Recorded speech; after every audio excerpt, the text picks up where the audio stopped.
September 4th meeting. Oh, excuse me, September 5th. Meeting is called to order. Okay, how far am I? Am I good? Okay. The first order of business is the oath of office.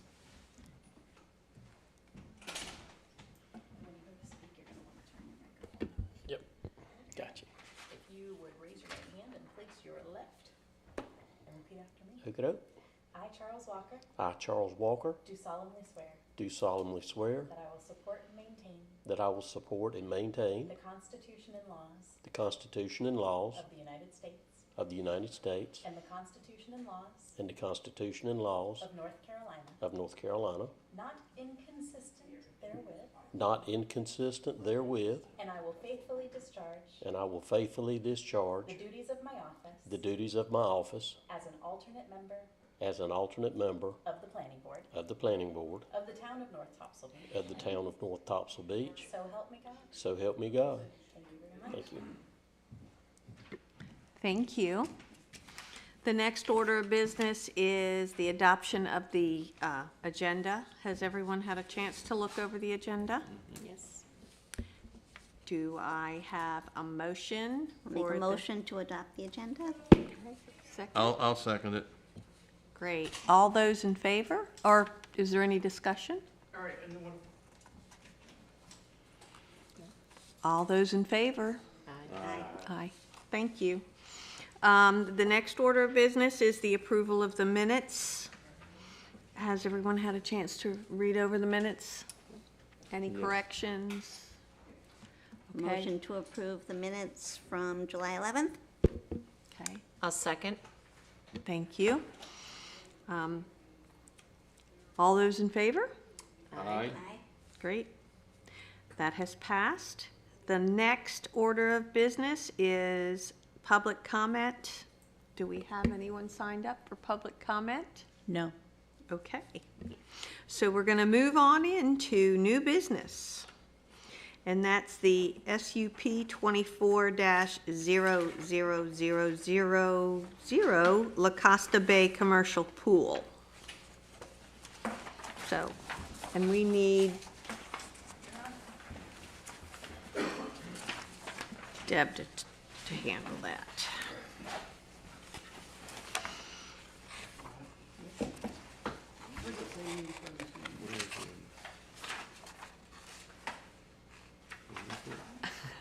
Oh, it starts here. There.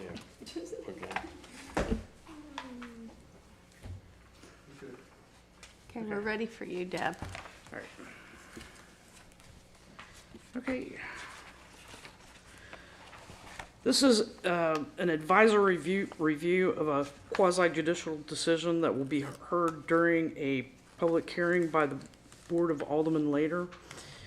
And so I just kind of want to go over. So with it being quasi-judicial, it's going to be evidentiary in nature. And so it's just the facts, ma'am, just the facts, right? So what we'll be doing is reviewing the application package and any plans, reports, documents, photos, the staff report, any comments that are received prior to the public hearing, and any other information or material that's in the file will be presented at the Board of Aldermen meeting during the public hearing. And it'll be entered into evidence, right? Formally. Okay.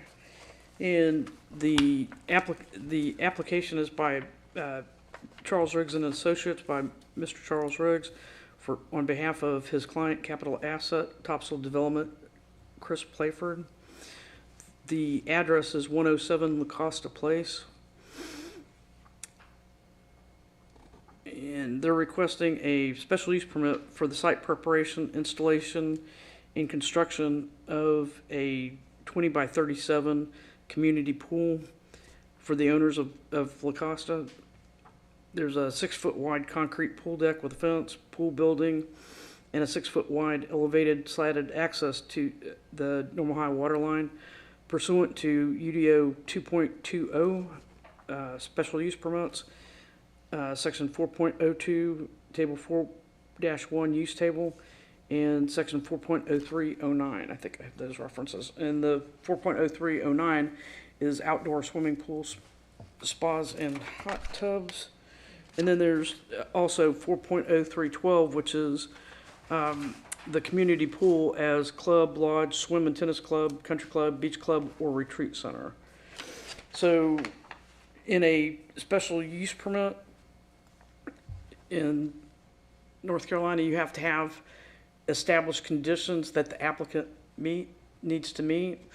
And they're the standard special use conditions in the ordinance, as well as that are listed in the findings under 2.20 under special use permits.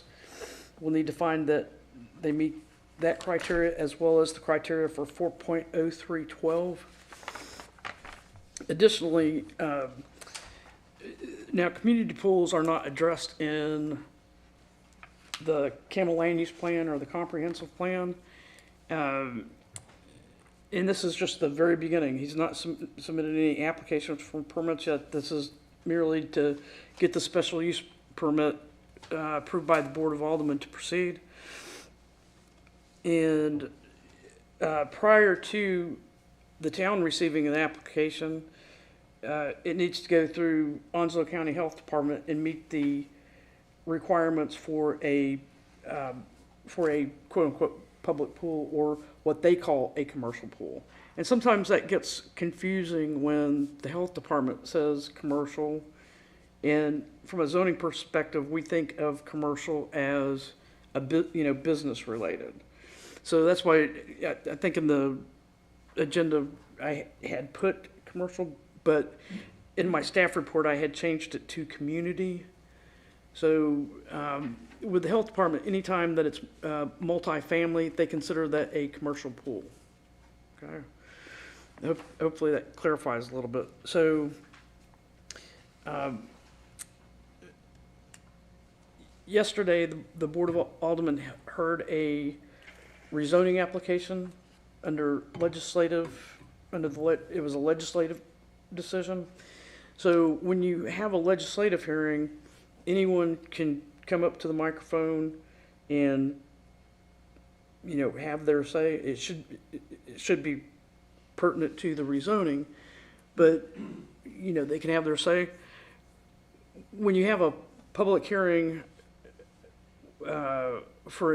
when you have an evidentiary hearing, then anyone can speak if they are presenting relevant and non-repetitive evidence. That criteria is a little bit tighter there. So I just want to kind of put that out there as well. So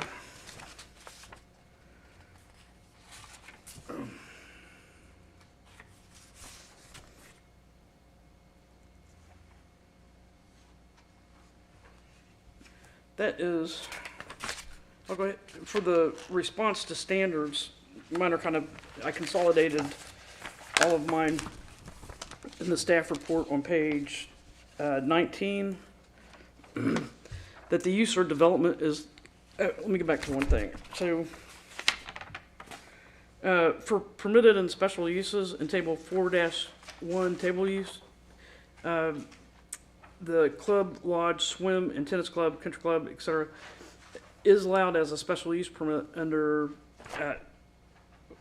is this R5, zoned R5? So it's a special use permit under R5, which is what brings us to the path that we're on. 2020D, paragraph B, the use or development is located, designed, and proposed to be operated so as to maintain or promote the public health, safety, and general welfare.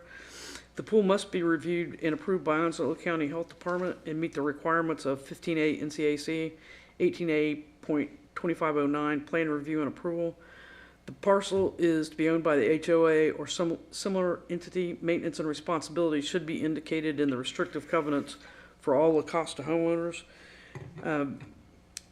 The use or development complies with all the required regulations and standards of this ordinance and with all other applicable regulations. As I said, the property is zoned R5 and allows for community pools by special use permit approved by the Board of Aldermen. The use-specific standards are outlined in section 4.0312. I just want to make sure I didn't do a typo. Yep.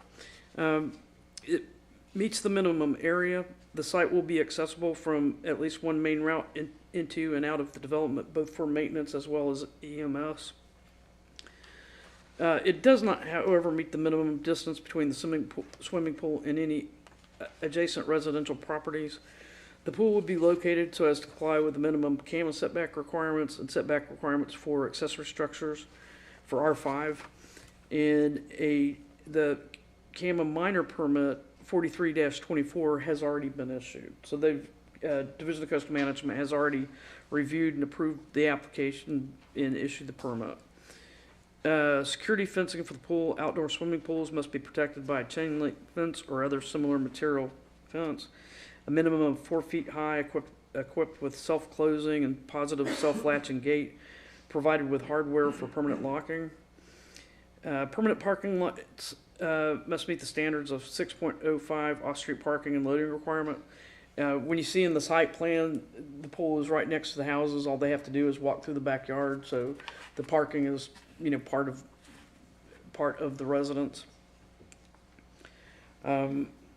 The use or development conforms to the plans or land use and development of the town embodied in the zoning ordinance and in the town CAMA land use plan. R5 allows for community pools by special use permit.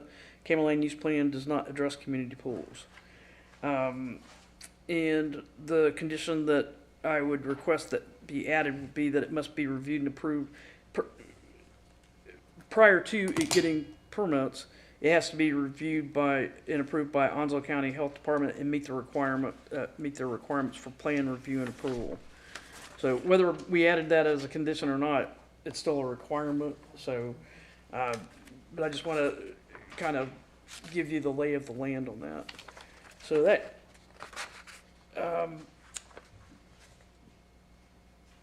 I'm going to turn it over to Mr. Riggs, and he brought a hard copy of the site plan that you can look at that's a little bit better than probably what's printed out, but it gives you a better idea of the detail.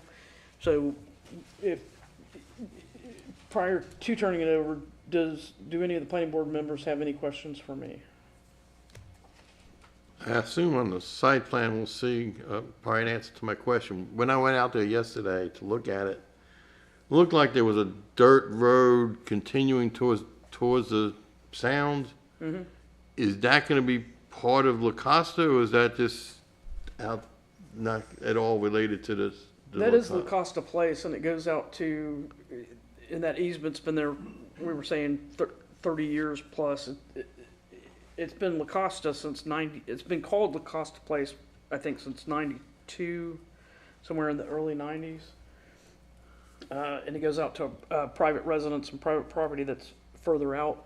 But that roadway will serve the 3 houses to be built in part of, and there's part of La Costa development is also along Island Drive. So you have like 5 resident, are there 5?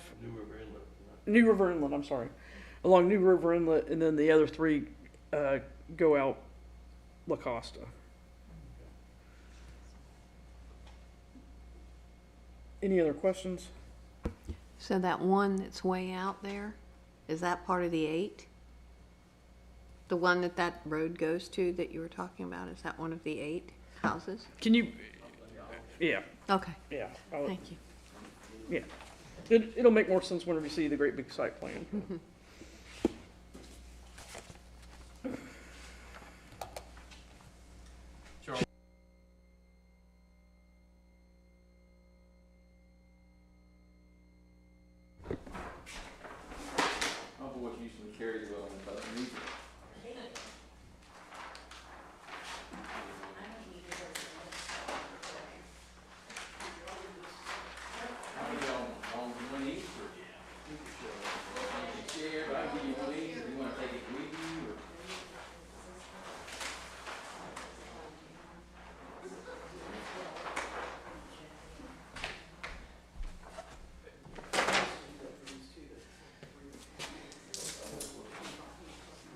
while I'm doing that, let me give you this.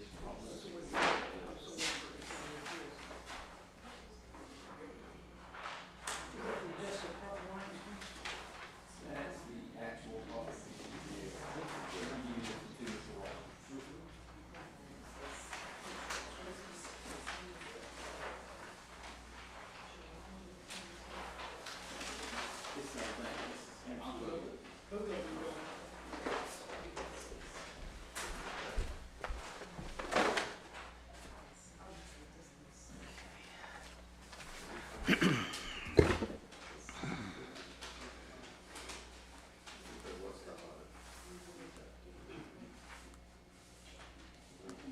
Ricky, do you have the staff report electronically? Is it in the packet? Yes. Yeah. Do you know which page it is? Yep, get rid of that.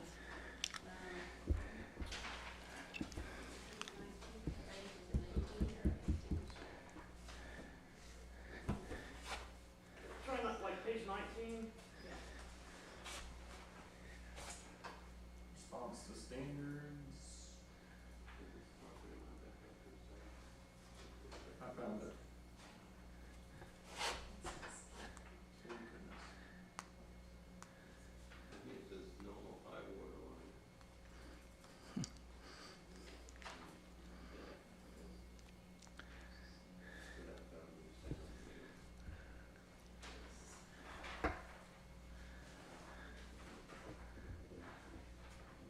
You want me to go ahead and start?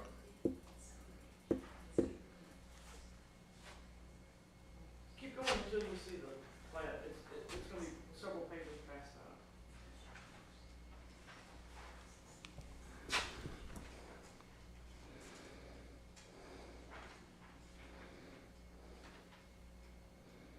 That's it.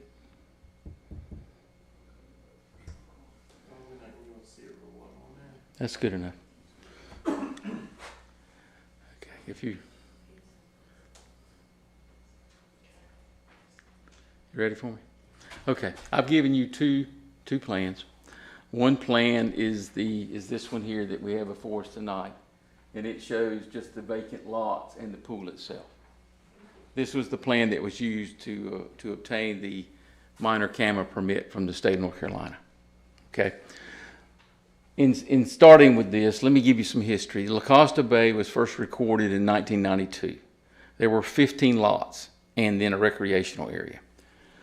That map reflected the easement that's along the side property line that goes to Sanford Island.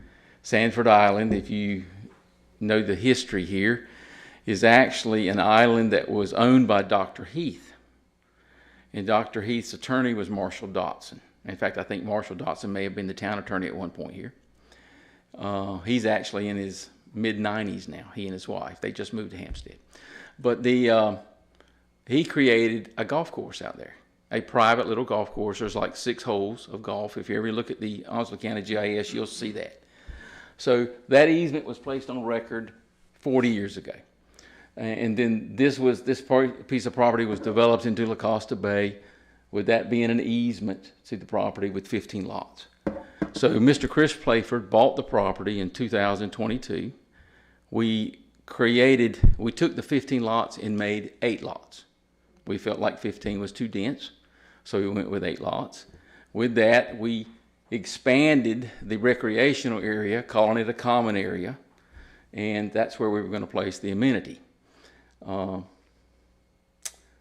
With that being said, if you'll look at the second map that I gave you,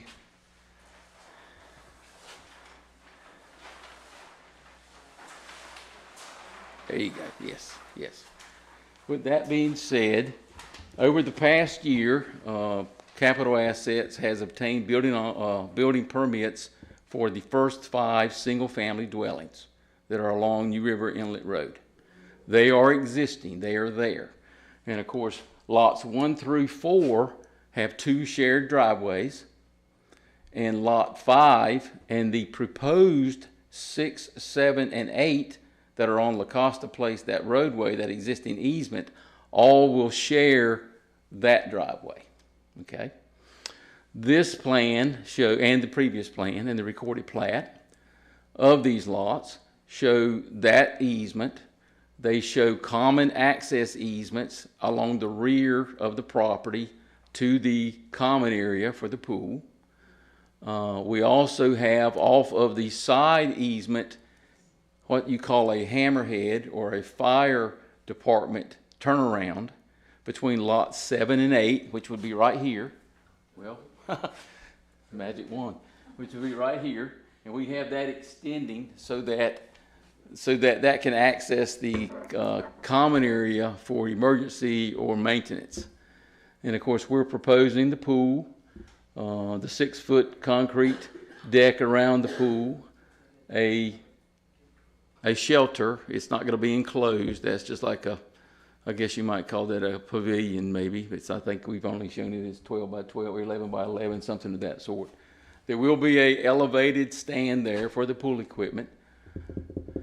All the homes are within 300 feet of the pool. State code with a pool, when it's a community pool, is if the doors or the access to the property is less than 300 feet from residents, you're not required to have bathrooms. There will not be bathrooms here for this pool because of that distance. There's no need for that. This is going to be just for the residents of the community and their guests. Parking will be handled on each individual lot. We're not looking to have a parking lot of any sort. You'll notice also the abundance. Well, I won't say abundance, but there's more uplands available, probably twice the size of the area where the pool is located, to the north and also to the west, which is uplands. And then we have a great deal of wetlands on the property, and we show and have permitted the walkway to the sound. The Old Sound, that's Old Sound Way, Old Sound Channel. In fact, that's actually an oyster garden right there, permitted with the state. That used to run all the way through the property to the east. So it's filled in through the hurricanes through the decades. I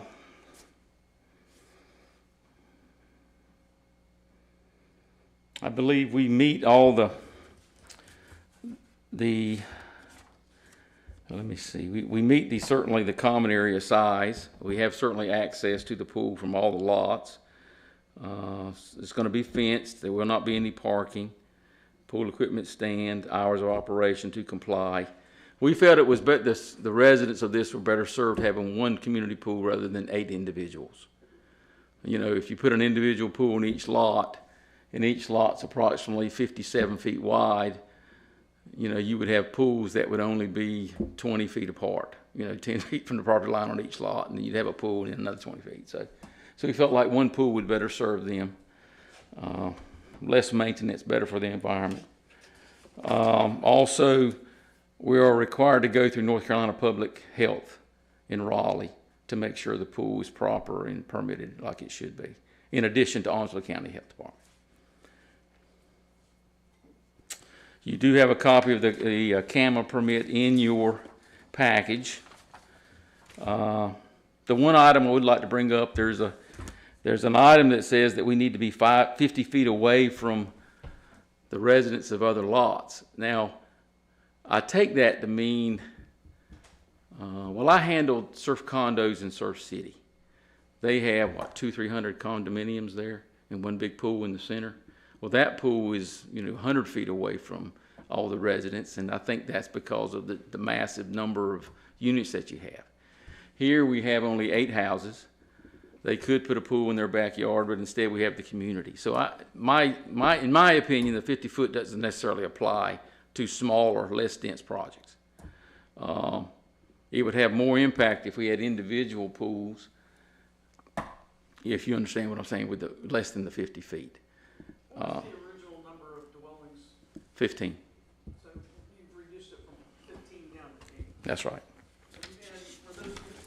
Weren't those duplexes? Yeah, well, they could have been. They certainly had the right to do that. So they could have doubled that. That's right. And of course, these could have been duplexes also. And they could have, yeah. That's right. So this, instead of having 15, they could have been 30. And then instead of having 8, we could have had 16. But they decided to put the single family in. And I do have in the packet some previous site plans that we had gotten special use permits for that have pools. And those pools were only 15 feet away from the residences. So I think it's been judged that the 50-foot rule doesn't seem to quite fit the situation. And let me also say, in this case, they actually own, the lots actually have an interest in the community, in the common area. So when they talk about 50 feet from another residence, or another property, they actually own the same property that they're creating the 50 feet from. Has the HOA already been formed? I believe Mr. Playford has formed it. He's not sold any of the units yet. So that's in the process, okay? Because that's part of the Yes, deal that they take care of it and. that's right, that. yes, ma'am. Oh, that would definitely be done. This is, and let me say, this isn't Mr. Playford's first project on the beach. He's at one point, I believe he had 40 dwellings going at one time, 40 units. So, yes, ma'am. So, what would, I've got kind of two questions for you. My other recommendation, if we could do it, is that there's a statement on the site plan that, and you would have to record it in order for it to be enforceable, but that no changes may be made without local government approval or board approval after the special use permit is issued. And like say if something happened to that pool or whatever after Mr. Playford is away, what would stop the 8 property owners from getting together and selling that lot? Having the HOA selling that lot to generate income. And make a pool club out of it. Or make it anything Right. other than what it is being approved of Right. under the special Well, I use think that permit. could be, that language in the restrictive covenants could prevent that. Okay, And you can make it a condition of the special use permit. okay. And then you record that, of course, the Right. special use permit's recorded. Right, So with that recording, we could have the language that you're requesting, whatever language that would be. right, And then also a copy of the site plan that was submitted. okay. You know what I'm saying? So yeah. all that can be tied down so Yeah. that it's completely understood, If there's not any objections, I'd like to include that in my recommendation that, no changes without local government approval and that, that it's recorded to where that it doesn't wind up, that the HOA doesn't wind up selling it off and having to deal with that, because I've had that issue happen with several HOAs throughout my time here. And if the local governing body is issuing a special use permit for a specific use, then that's what it needs to be unless it goes back before the local government. Unfortunately, whenever there's nothing recorded to bind that, then there's no I don't have any enforceable tools on my end of it. So I think that's I a valid, appreciate that. Thank you. that's a very valid point. I don't see any objection to that. I mean, this is created as an amenity for these 8 lots. And if they did anything other than that, it would devalue those 8 lots, in my opinion, I have a question in regard to the ordinance for the use separation, that 50 feet. What's the purpose of the ordinance? Is it for sound? Is it for safety? Is it, why? I believe it's noise. Noise? Privacy and noise, probably. So basically, the closest dwelling is just a couple feet Right. short of it. And I think the compensation on that, based on the location of where the pool is in fact, if you do record the plat and it is and there is a statement on there that you've preserved the rest of that lot as open space. So. I had a question, I don't know if it's for Mr. Riggs or for Deb. Who owns the property that the pool is on? Is that, the HOA, all 8 lots would own it equally. So all 8 owners would have 1/8 ownership on that. 1/8 undivided interest. So if they were to sell their lot, their house, that means that they're selling their 1/8 interest as well in that lot? Yes, sir. Would work like your HOA with your common area. Okay. I think it's understood that, you know, they couldn't sell their unit with it and retain ownership in the HOA, you know, or retain ownership in the pool, if you understand what I'm saying. That's what I was saying earlier about the, you know, it's an amenity for the 8 lots. It increases the value of those lots, having the pool and the recreational area. That other land that is HOA common area, it is basically wetlands Well, or Condi, like down the road. Unless we have it worded really well in the documents for the HOA, they could all decide, as long as 8 people decide they want to, they could sell that property. That's what, That's what I was saying. that's what Yeah. she's. So it needs to be in the restrictive covenant, and there needs to be a statement on the plat, and that be recorded. Mm-hmm. And it really, I think, is in the best interest of the owners, any owner that would buy a lot, that they would know that amenity is locked in, as Right. well as the responsibility for maintenance, right? Right. and in answer to your question about upland, this is uplands here, all this is high ground. Mm-hmm. All this is that's all high ground, that whole portion. This is federal wetlands and this is coastal wetlands. Okay. And then it gets to normal high water line. So, What would you envision at the end of that boardwalk that goes to the normal high water line? well, Would you want to put a like a kayak launch or some other amenity there? we're working our way through that. When we got the minor camera permit for the pool, I included the walkway, basically it's an observation walkway, because that's easily permitted with upland development. When I get into kayak launch or boat dockage or observation, it gets more complicated, and it usually takes a different type of permit. How about in your application, or if you would like to amend your application while we're in front of the planning board, that if you included development of any water-dependent structures associated with that dock, to where that you don't have to come back through the process. Yeah, okay, we can do that, yes. Right, consider that a minor, that if he amends it, unless we change the ordinance that says I can accept minor changes. So instead of, in lieu of that he amends his application to include any water-dependent structures associated with that dock, such as, Boat dockage, kayak launch, or observation. Okay. anything that I would otherwise be able to administratively approve with a camera permit. Thank you, Deb. All right. So if they wanted to, say, build a pickleball court or a tennis court or anything on that property adjacent to the pool or so, they could do that, or they would have to come back and get another permit? They'd have to come back.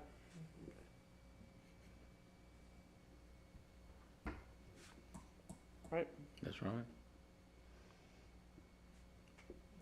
I mean, they can use the uplands for normal activity if they wanted to throw a baseball, throw a frisbee, things of that Trail. sort. But A trail. maybe even horseshoes might be allowed, if you understand. But I would think anything that requires substantial financial improvement, pickleball court, tennis court, anything like that would, Anything that would make it impervious surface? yes, we would have to come back. Anything that's passive, I believe, that would not have to come back.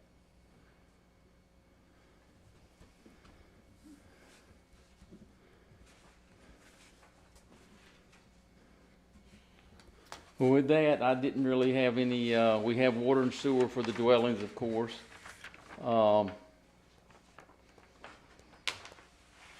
be glad to answer any questions. I'm supposed to provide evidence to you, but I didn't want to be repetitive.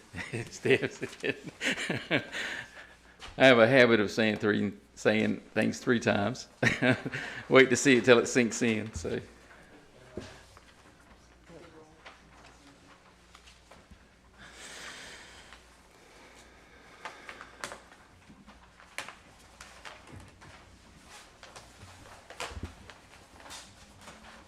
Any other questions?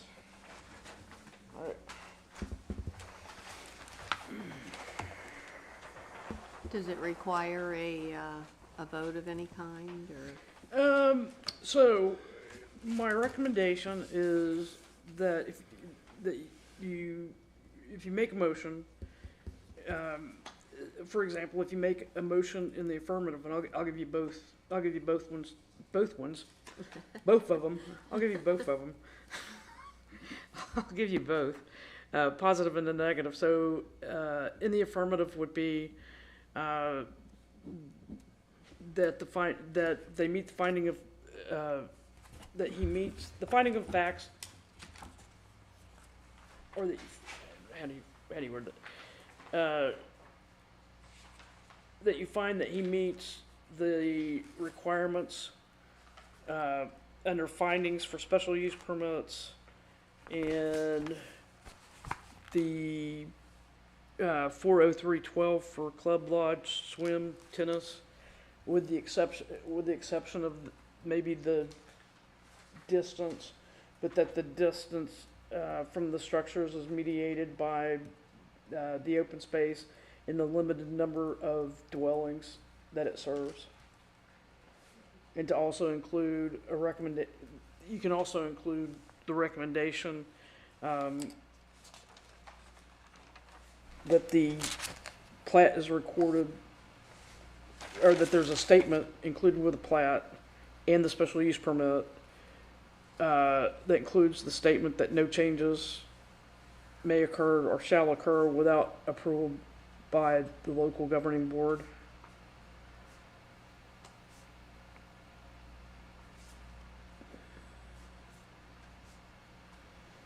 And then you add the other thing about the access to the waterway. Yeah, that it's based on the application amended to include any water-dependent structures that would otherwise be permitted administratively and through Division of Coastal Management.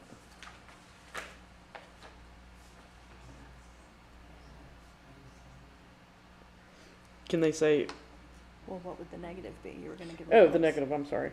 So the negative would be that the application does not meet the required findings or 4.0312, or like any one of the, if you think that if there's any one statement in there that it does not meet, that you would recommend denial of it. This is just a recommendation to Board of Health. That It would be the planning board recommends. approval or denial, and on the amended to include the water dependent structures based on the application complying with the required findings and the conditions for 4.0312. That's the cleanest. I've said it 3 times, isn't it? Because this is an advisory review. So you're making a recommendation, that advisory review. You've conducted your advisory review. You're making a recommendation based on what material, staff report, comments, etc., that those be included as evidence. And what was the amendment to include the water structures? Water dependent structures relative to the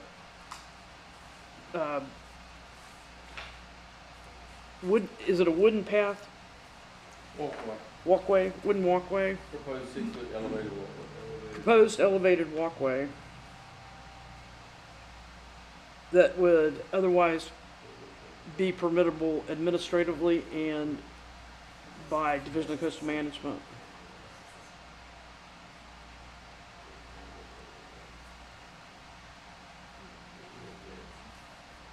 Does that make sense? So are we ready to make a motion on either the affirmative or the negative? For a permit to be administratively issued, I only have administrative authority, right? So, like this is a special use permit and it goes up higher, but anything that I would be able to administratively issue, so a permit that is administratively issued by staff, I guess that's the best way to put it, and Division of Coastal Management. Yeah. And that way they don't have to come back through for something that would otherwise. I'd like to make a motion to approve the finding of facts as it meets the requirements for the special use permit of 4.03.12 to include the amendment of the water structures relevant to the proposed walkway to be administratively issued as well as the Division of Coastal Management, and to include recommendation of a statement with the plat that no changes shall or can occur without the local governing board's approval, And for that to be recorded. and for that to be recorded. Okay. Do I hear a second? I'll second that. Any discussion? All those in favor? Aye. Aye.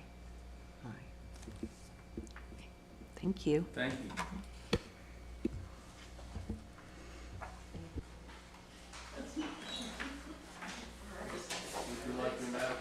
No, you can do those.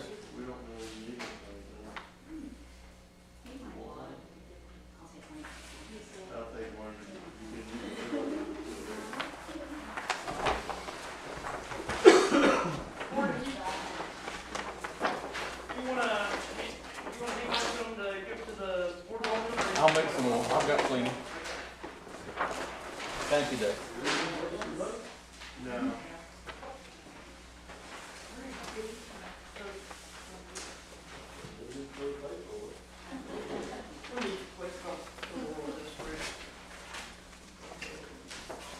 So, next up.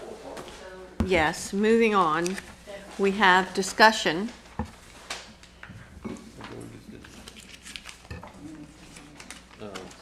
Discussion On the APA video findings of fact.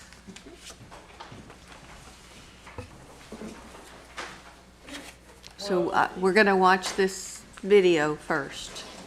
Well, he's getting that loaded up. This is, we kind of did this in reverse order where we reviewed,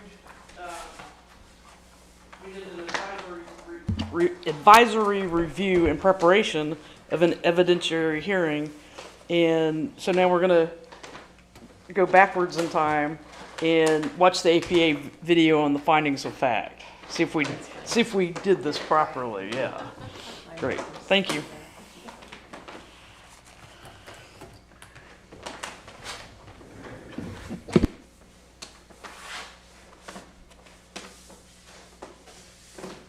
The Planning Officials Training Program was developed by seasoned planners from across the country, all experts in training local planning officials. It is supported and presented by the American Planning Association, the national organization that is devoted to creating communities of lasting value for everyone. Our more than 40,000 members are made up of planners, commissioners, public officials, educators, students, and engaged citizens who are committed to creating vital communities. 40% of our members have attained required education, professional experience, and passed a rigorous exam to become certified by the American Institute of Certified Planners. The Planning Officials Training Program aims to provide the essential information, insights, and sound practices applicable to better decision-making for those who serve as appointed planning and zoning officials for their communities. The use of planning officials throughout the presentations is a universal term.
when you talk about the ethics and the consistency and what the rules are, when you think about it, what we have to do, the decision-making process, really is easy if you take the emotions out of it and you look at it objectively and doesn't meet these rules or not meet these rules, right?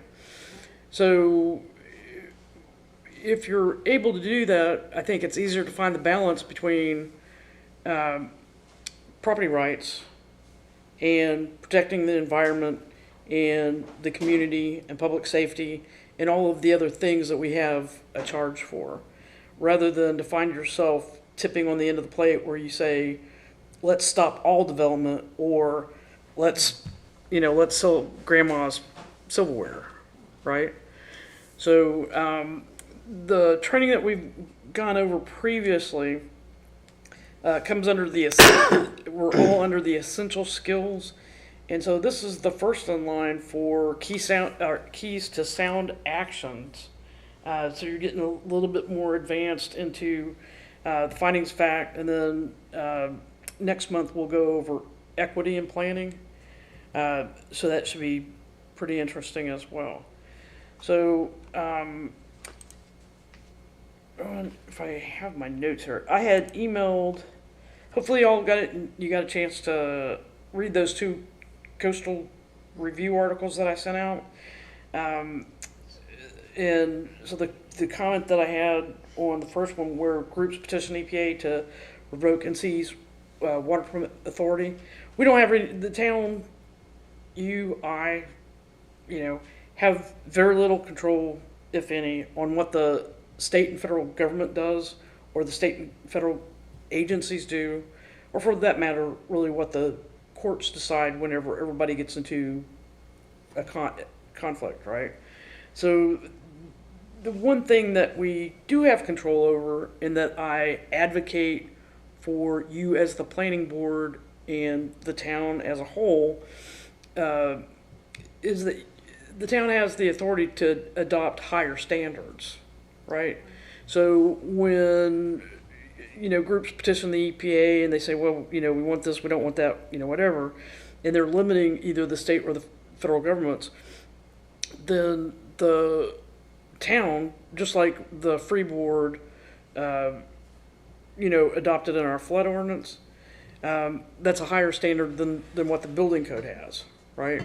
And the purpose behind that is for property protection as well as public safety, protecting the public, protecting the homeowners. So, and also to that point, certainly within the wetlands and within the ORW, but townwide, keeping that frame townwide, that the town used the planning board in an advisory capacity, persuading the board with either text amendments or support of the ordinances and the regulations that we have, is kind of your superpower. I just want to remind you of that. With the value of real estate driven by unprecedented demand for development, each day presents an increased challenge between recognizing private property rights and the enforcement of legally adopted regulations. Okay. I also sent you a copy of the Environmental Law Institute State Wetlands Protection Status Trends and Model Approaches with the appendix for North Carolina specifically. I know that's some really kind of dry reading, but it gives you what authority that the state of North Carolina has, right? And I sent you Coastal Commission to adjust rules to comply with the new laws.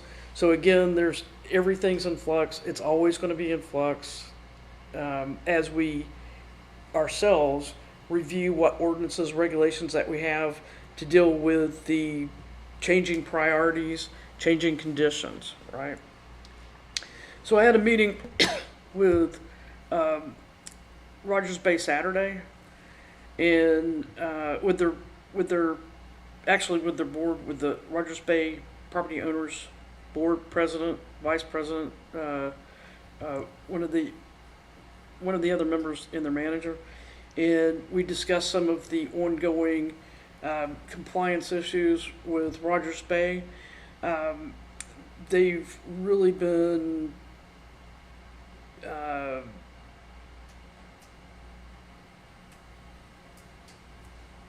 it was an honest discussion, I think, a very productive discussion, and kind of setting a path on how we move forward to be in compliance, especially with the number of units that they have there.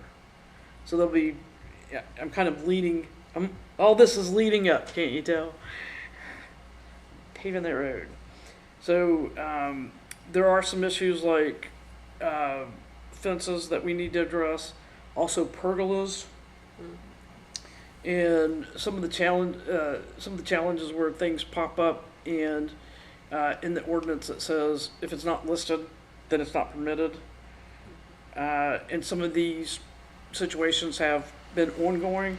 So the next topic that I had up was nonconformities, and I would really like to get into that a lot more than keeping you here for like another hour or going over that. So if it's okay, I would like to put that nonconformities up for next month if that's all right.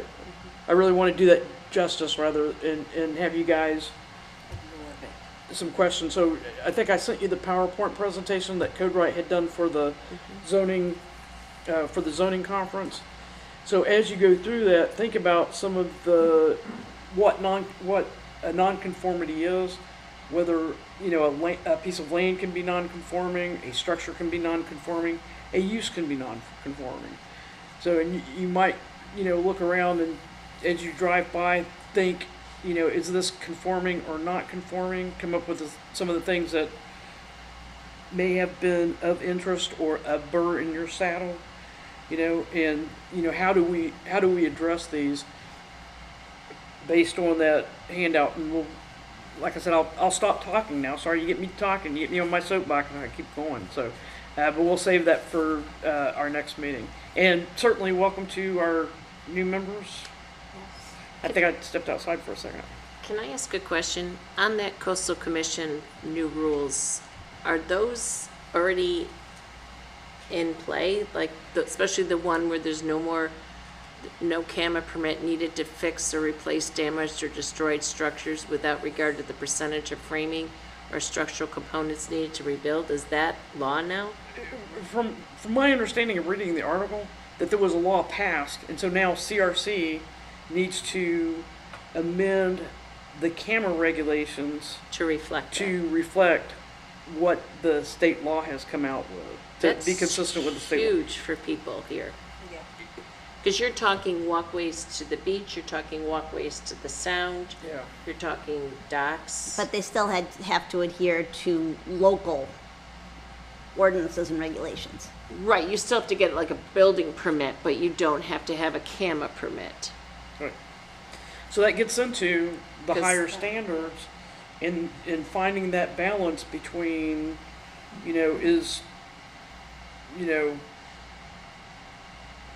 is what we're doing effective, and is there a purpose behind it? You know what I mean? And or are we doing things just for the sake of doing them? Right. Is this just so little Debbie can have a job, or is there a real purpose behind the flood ordinance, zoning, all the rest of it? Same thing for little Kate too. So, and little Ralph. Yeah, totally. But basically, our development regs, is there a sound purpose behind that? Okay. And ultimately, what I would like for us to look at is soon that we start going through the UDO chapter by chapter, and that I send it out to you. This is how I've got it envisioned in my brain, that I send you out like chapter 1, and we review that, see if there's anything that needs to be corrected or amended or whatever, and either send it to the board all at once with all the corrections, or feed them that one chapter at a time as we go through chapter by chapter, to where that in 12 months we have completely reviewed and updated the UDO. So, and there's a lot of language, you know, we can certainly clarify, words matter. And so at the time when we were putting that UDO together, we were under the time constraint of incorporating 160D in there. So now that we've had this in place for a couple of years, we can step back and say, okay, can we fine tune this? Or is this working? If it's not broke, don't fix it. Does it go into that basket? Or do we want to fine tune it or whatever? So how do y'all feel about that? I think that sounds like a good way to get through it, because otherwise it's kind of all consuming if it's all at once. Yeah, and I would think part of it would be that to make sure that there's not contradictory sections, that one chapter says this and then 3 chapters later it's not consistent what was in the first chapter. And also that the ordinances, the policy statements are written in such a way that they're, the language is clear and concise enough to where that it's enforceable. Right? Okay. That's all I've got. I promise I'll stop unless you guys have another question. I think Lisa's dying to ask me a question. Nope. All right, well, I guess if that's all, do I hear a motion to adjourn? I'll make a motion to adjourn. I'll second. Okay. All those in favor? Aye. Aye.